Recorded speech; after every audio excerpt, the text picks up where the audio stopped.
Hey there, guys. It's Michael Everts with OfficeRND and Jamie Russo with Everything Coworking. We're so thrilled to be here for the fifth episode of Flex Academy. And this episode is focusing on building a better coworking tech stack.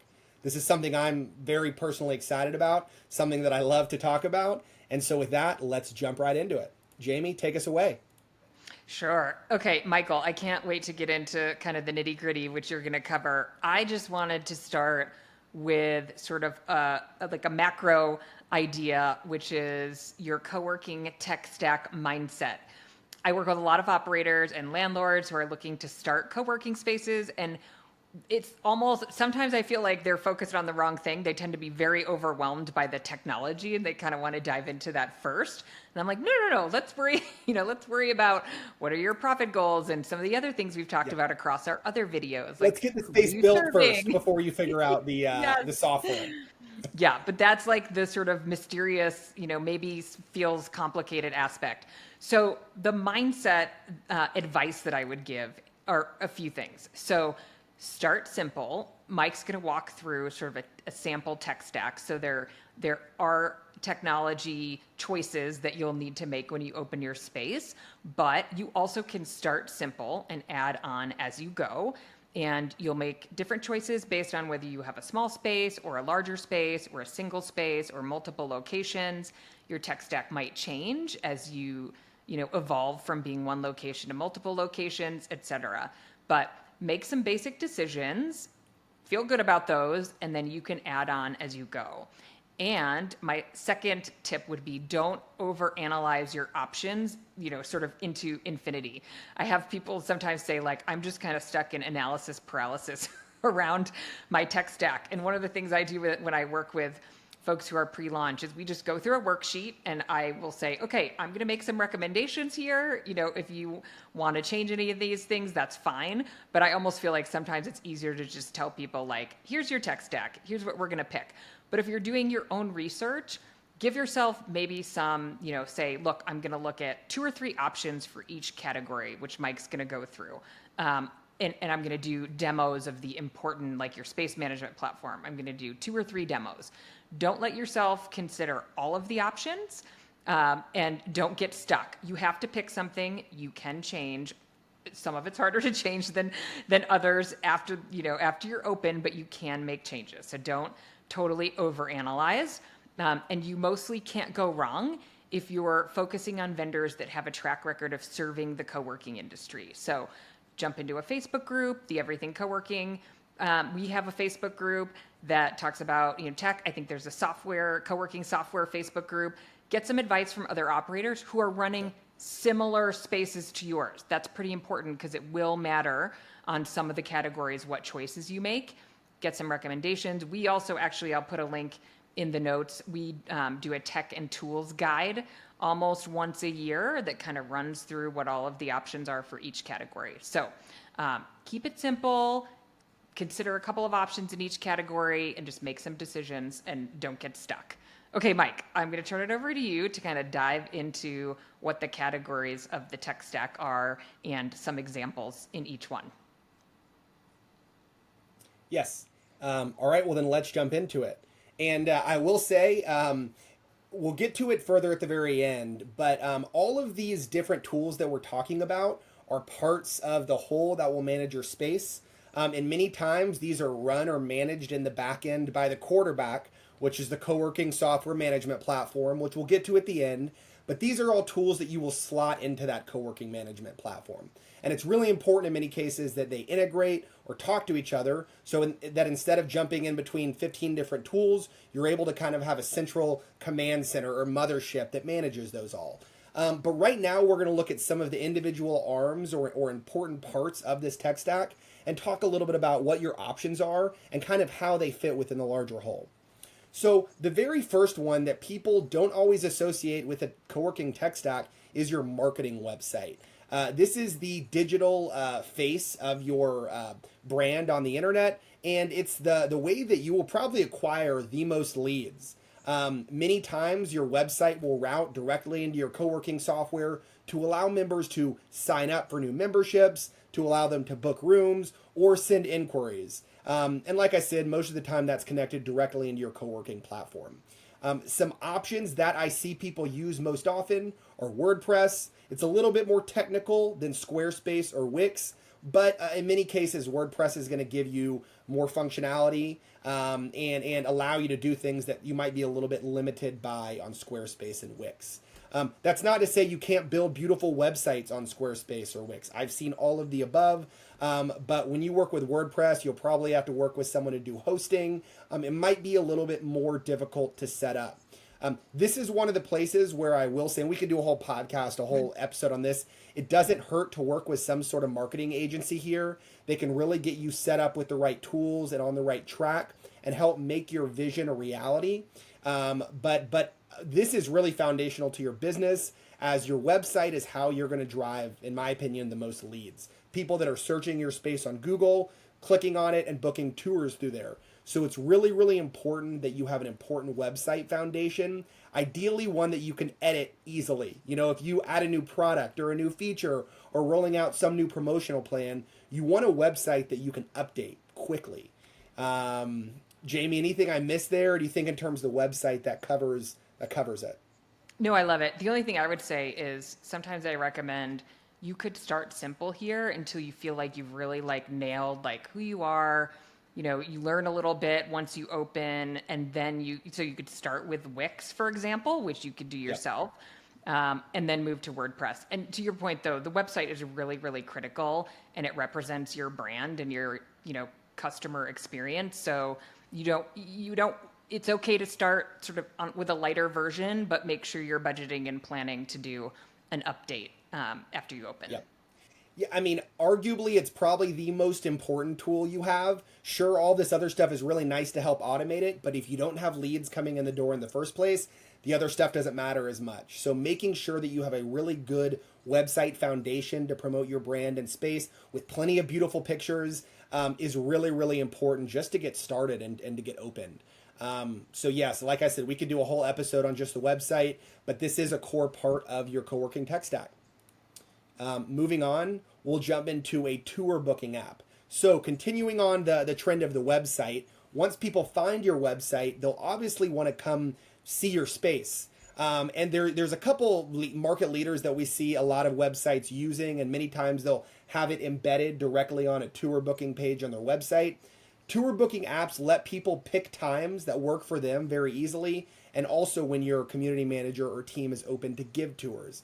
The ones that we are seeing the most often right now are Calendly. I love Calendly personally because it comes from Atlanta. I'm based out of Atlanta, so I'm a big Calendly fan, and I used to use that in my space.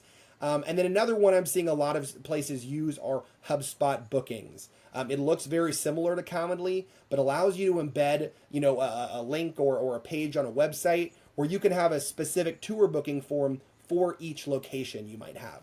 These are great because they're instant. Instead of filling out a contact form, hoping to get a response from a community manager eventually, and then scheduling a time, you can do all of this, or your prospects can do all of this in one simple flow.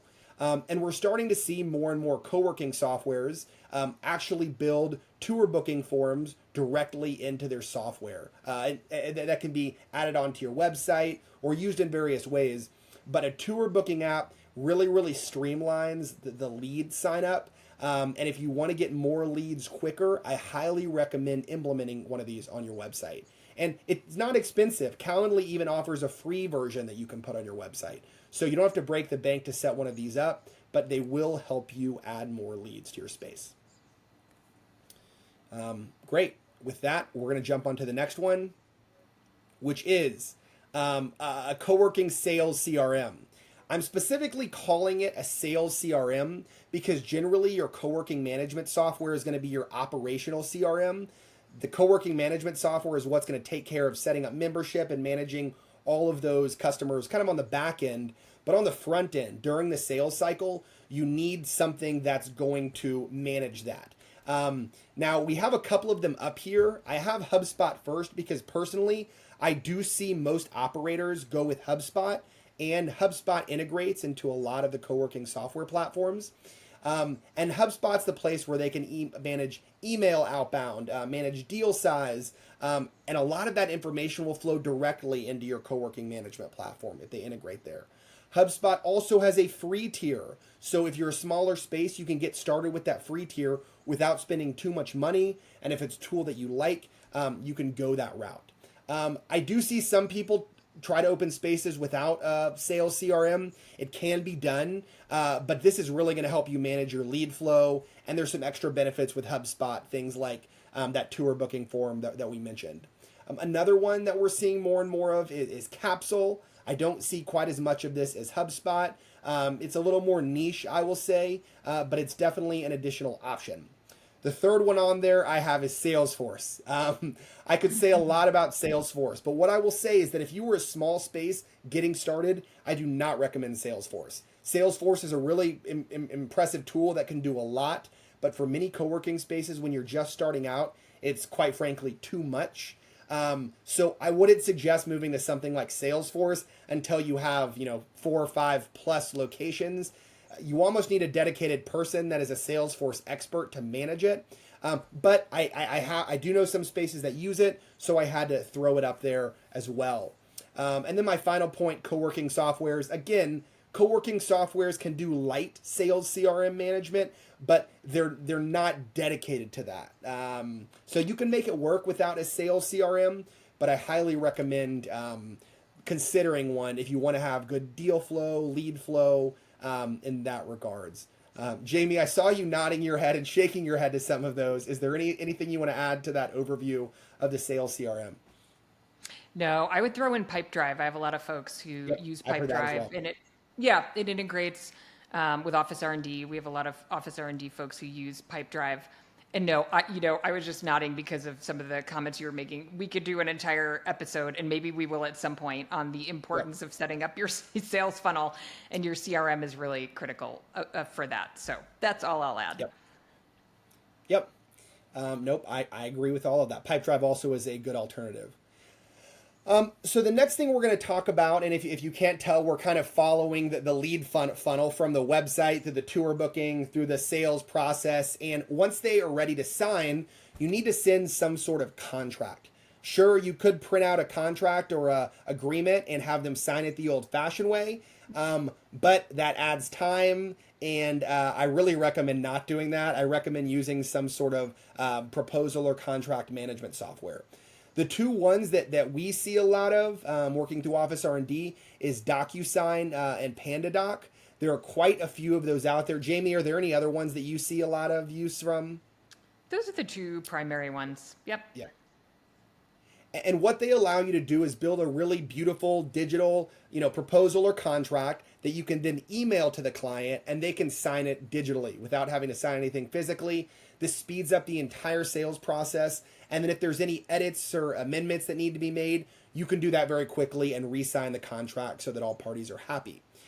I've added co-working software on here because many of the co-working softwares do have this functionality as well, where like for OfficeRND, for example, we have an e-sign functionality. So you can very quickly create a contract and send it to the client. But I do know some people like the customization of DocuSign and PandaDoc. This is all they do, so they're really, really good at it. And it's a dedicated software for creating and sending those proposals.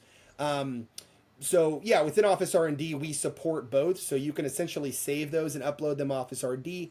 I know some of the other platforms do. But regardless of which route you go, this is a really important part of your tech stack because this is kind of the final nail that actually closes that agreement and makes it legal and makes it real so you can start collecting money. That's a quick overview of the management, the member contract agreements. So the person has signed the contract. The next most important mechanism is actually payments and billing. So payments and billing are the mechanism that allow you to actually charge that customer, whether you're charging them via credit card or whether you're charging them via ACH direct debit. You need to use some sort of payment processor to do this. Now, it varies based on if you're in the United States or international, but most people in the United States that we work with, we see using Stripe. Stripe is very easy to set up. You can get it set up and connected to your bank account in a matter of hours. Some of the other ones that we see are Go Cardless, Forte, and even PayPal as well. But again, the billing and payments processor is unique to your business. There's different options that you can choose based on the type of co-working business you run. What I will say, the most important thing is whatever payment processor you choose, make sure it connects with your co-working management software. Because if it does not, it's going to be very, very difficult to connect the dots and manage all of that. So yes, what I would do is actually pick your payment processor after you pick your co-working management software, so you know that they can connect and talk, talk seamlessly back and forth. What's great about many of these is that there's instant sync between this and the co-working management software. So as soon as someone makes a payment through Stripe, it automatically is uploaded and synced with your co-working software. So you have a real-time look at who's paid, who hasn't paid, whose payment failed, and whatnot. Anything else specifically you want to add? Nope. I think you covered all the points. Yep. Great. And one thing I realized, I did not actually add a slide for this, but while we're talking about billing and payments, something that's super important is your accounting software. So while payments are important, you actually do need to sync this with a back-end accounting software. Within the industry, for at least small to medium spaces, I almost exclusively see QuickBooks Online and Xero.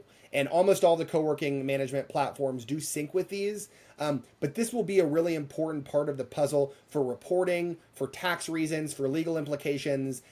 QuickBooks and Xero will help you manage this. And it's very important that your co-working management software syncs directly to those platforms. So I don't have a slide for it here, but I will say that's another really important aspect of the tech stack, is making sure that your accounting software syncs directly with this stuff. Great. Okay, so the member has found you on the website, booked a tour, signed up, and paid. The next step is actually giving them access into your system. Now, by all means, there are a lot of spaces that just use a traditional door and key. When your member signs up, you give them a key. And with many spaces, that's still how it's done for private offices.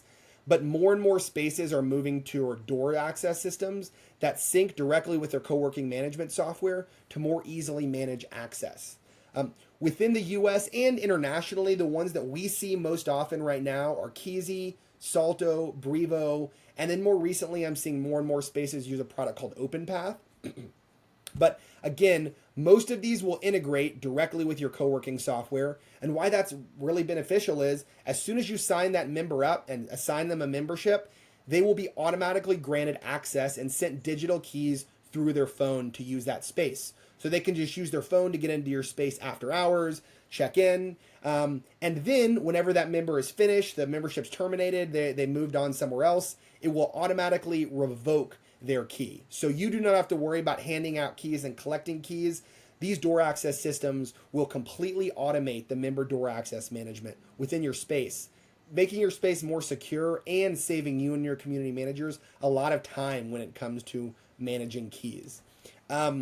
In my experience, these are still a little pricey to put on every single office door.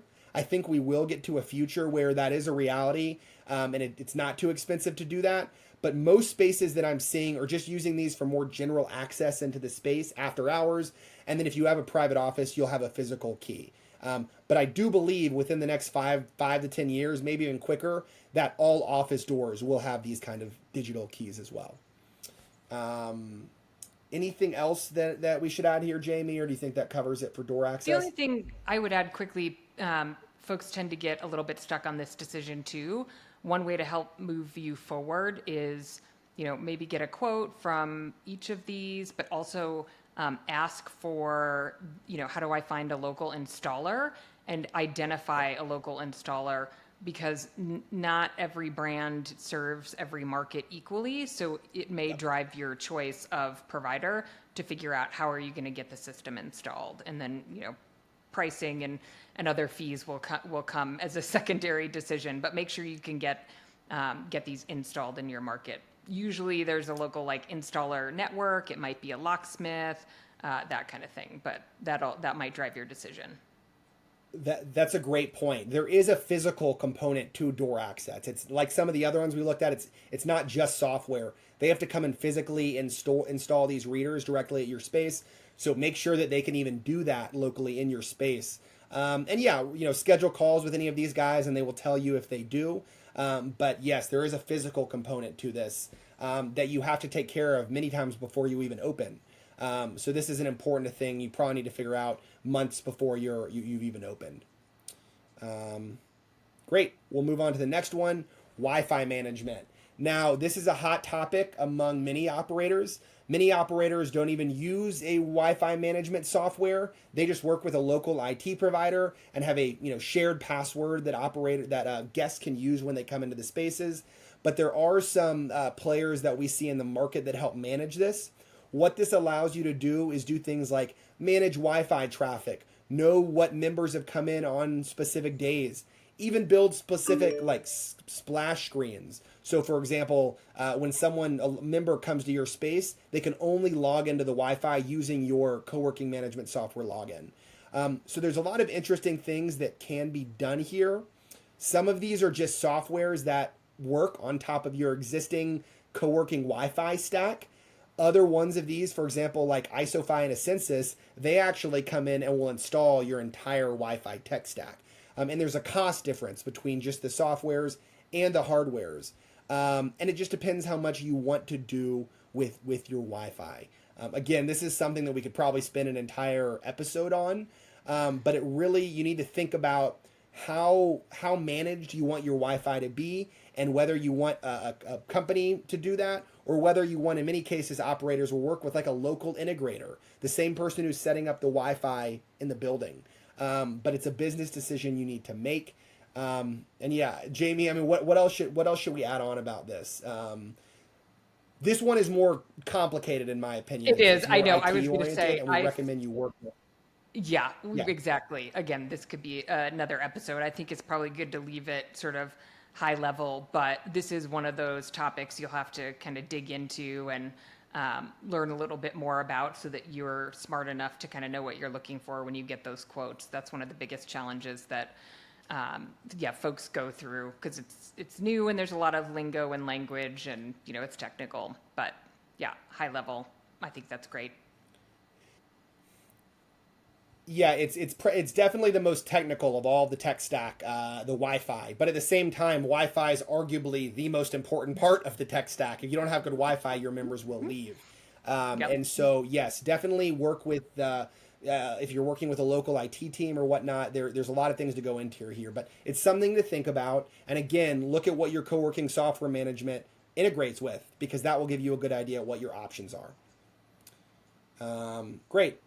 Next one is meeting room management. So I've added internal and external here because there's different ways that you're going to manage that. First and foremost, I'd say one of the most important functions of your co-working management software that you ultimately choose is to manage your internal bookings. That means once people are members within your space, they can very easily book rooms, use credits, and generally through like a beautiful meeting room booker with pictures and all sorts of stuff. So generally your co-working management software, whichever you choose, will be the one that manages the internal bookings. But at the same time, many operators want to manage external bookings. These are bookings that you'll work with through aggregator websites. And some of the biggest examples we see today are Liquid Space, DeskPass, and PeerSpace. To be honest, there's a dozen of these and more popping up every single day. I essentially call them like the Uber of meeting room booking. It's where consumers could go and quickly, easily download one of these apps and then book rooms. And normally these providers will take some sort of commission on top of that booking, but it's a commission that's fair to pay because they're getting you leads that you might not otherwise get. There's a lot of options out there, and many of these options will actually integrate directly with your co-working provider to provide that real-time inventory, because that's one of the most important pieces. These external partners need to know when certain meeting rooms, offices, or desks are booked. Otherwise, it's not instant booking. It's like a back and forth. And so that's one thing I think you're starting to see a lot of improvements from the co-working softwares and these to better integrate to display real live availability. Awesome. Moving on next, printing. So printing is a hot topic. It's a very interesting topic, and printing is another aspect where there is a physical component. Um, a lot of members need printing. A lot of members do not need printing. But yes, again, Jamie knows my thoughts on this. If set up well, printing can be very, very beneficial for your space, but it can also be very difficult for your community managers, because what might happen is someone goes to install a printing driver. For whatever reason, it's not working on their laptop, and then your community manager ends up becoming an IT support. And that's not what they should be spending their time doing, but in many cases, that's what I've seen. Before I say something wrong, Jamie, is there anything else you want to add to printing and your options here? No, I mean, you can also manage printing if you have a commercial printer lease, through Xerox or whatever, they will also offer some options. The nice thing about eZeep and PaperCut is they'll often, sort of automatically give credits to members based on, parameters that you've set, and they might integrate with your space management software. But yes, I'm laughing because printing, it sounds so basic and simple, and yet can be the bane of your existence as a co-working space operator. Yes, yes. Yes, and eZeep and PaperCut within our industry are the two softwares that we see integrate the best with many of the platforms. I've also heard of a platform called Print With Me that like installs local printers at your space. There's a couple options here, but you really need to factor printing into your business model. Are you trying to make money off it? Are you offering it as part of the membership? And in many cases, I would just tell people with private offices to bring their own printer in and put them in their private office. So anyway, that's a whole nother conversation. But printing is something that some members will need, but less and less than I think you might have seen 10 years ago. People are printing less and less in general. There are certain professions like lawyers that will absolutely need printing, and there are some like digital marketers that won't really need it at all. So it just depends on the kind of space and community you're building. And then great. And so I want Jamie to take this one away. We've been talking about co-working management platforms the whole time, but truly the co-working management platform is the quarterback of your space. It is what is going to manage and operate and connect all of these different softwares to work together seamlessly. Yeah, Jamie, why don't you jump into some of the things you should think about, and maybe talk about some of the different providers that are out there today. Yeah, I mean, this one's a big decision because it is your quarterback, and to your point about the order in which you make decisions, it's probably best to pick this one first, so then you can get the list of integrations, and that will drive some of the other decisions you make on your tech stack. And this is really important because your team interfaces with this platform and your members interface with the platform. Also, that holds for many of the other tech stack decisions you'll make, but this is definitely a big one. It's where your billing gets done and agreements and all those things. So in terms of features and functionality, it is where the billing gets done, member management gets done. It's kind of the hub for meeting room reservations, inventory management. It's really the hub of your co-working business and sort of where all the operations come together. So it's a critical, component of your business. Most co-working spaces will need one. If you're very small, you might be able to sort of piece together your tech stack without the quarterback, but most of them will find it's a giant time saver, and there's, no question about the ROI. So when you're making this decision, again, probably do it first and don't go through analysis paralysis, but it is an important decision. So in terms of features and functionality, many of them will have similar, basic features and functionality. If you have a niche or some very specific requirement, then you may want to go sort of asking around and hunting for a platform that happens to solve what you're looking for. I've had a few of those that had really specific needs around like managing credits for amenities, and as models get more diverse, Like hourly some of bookings, and some of them are yeah, mobile exactly. focused.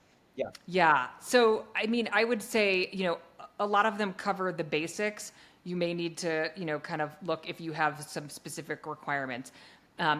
So a few things to think about as you're looking for a platform, right? Do you have something specific that you need kind of, manage and make sure something can do the way it's set up to bill or manage credits and that kind of thing. And that can be done through a demo or asking in some of the Facebook groups for others that use it. And then book your demos when you've got 2 or 3 that look like they, are a fit for your business model.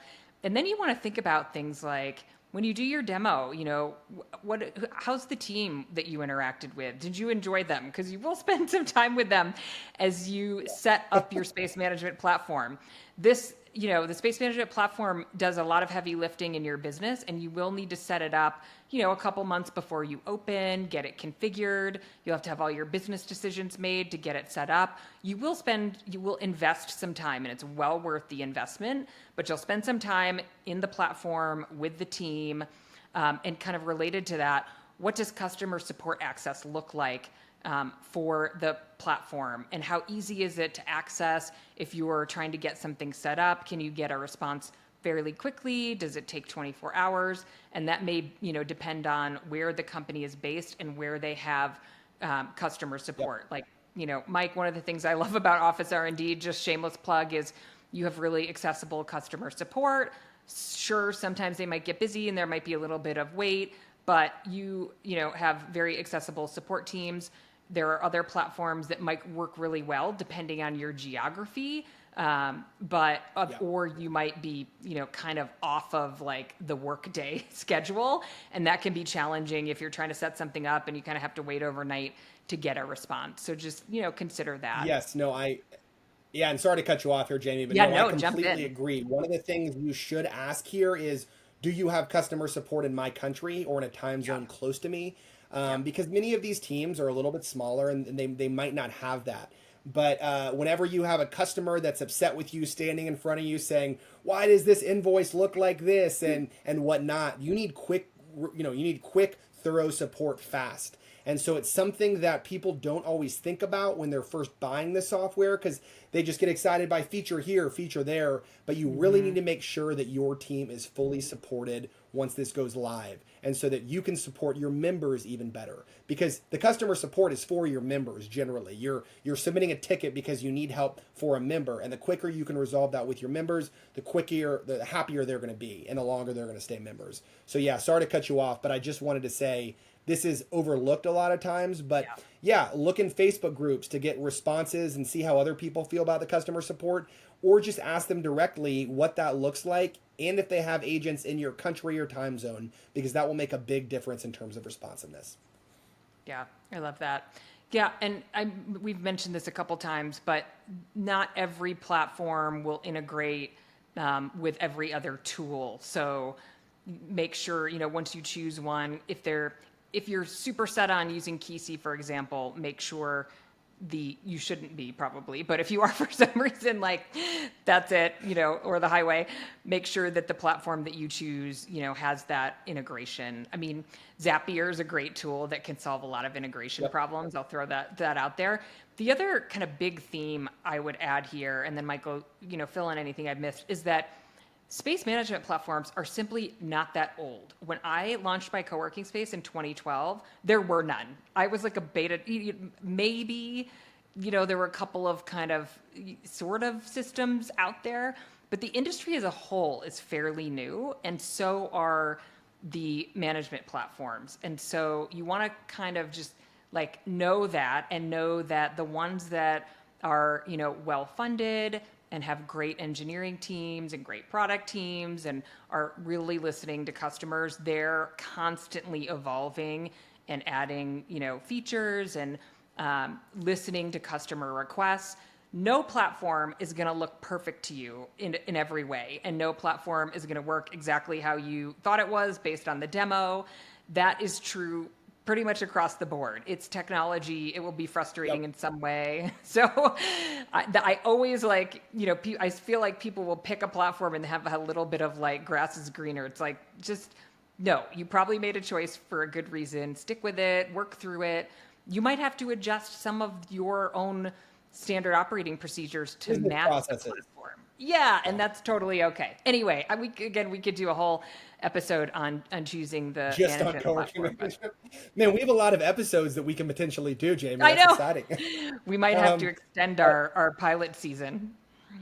Yep, yep. But yeah, I mean, again, as Jamie touched on earlier, this is not necessarily a simple decision, nor is the onboarding something that's simple. You have to keep in mind you are adding your floor plans, all of your customers, all of your plans, all of your resources, all of your billing information, connect all these integrations. Setting up these platforms generally takes, depending on how big your space is, but it can take 1 to 3 months of weekly calls with reps. And that's why it's so important to make sure that they have onboarding teams or support teams that are local that can get your questions answered quickly. But yes, I know it could seem complicated or stressful at first, but once you actually go live and can reliably bill customers every single month and automatically it just happens, that's when it all clicks and you realize why you spent the time investment to get this working.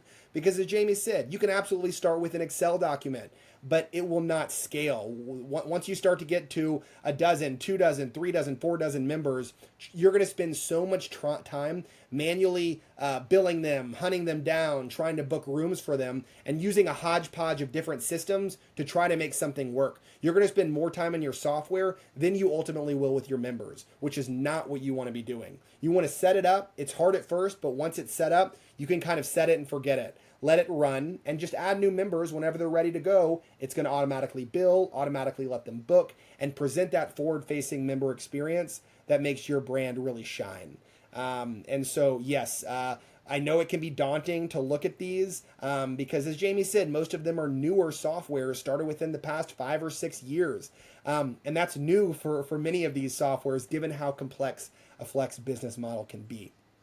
But with all that being said, I don't think you can really go wrong with any of those ones that we have up on the screen. But definitely check with the industry and see what some of the other options are if you have unique use cases.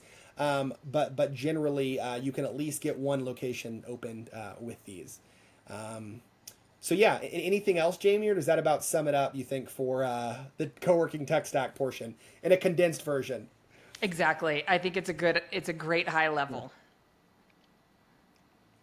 Okay, awesome. Well, great. Well, thank you guys so much for joining us today. We really appreciate all of your comments and feedback on YouTube, and we're excited to make more of these. The next episode that we're going to be working on is all about pre-selling your co-working space.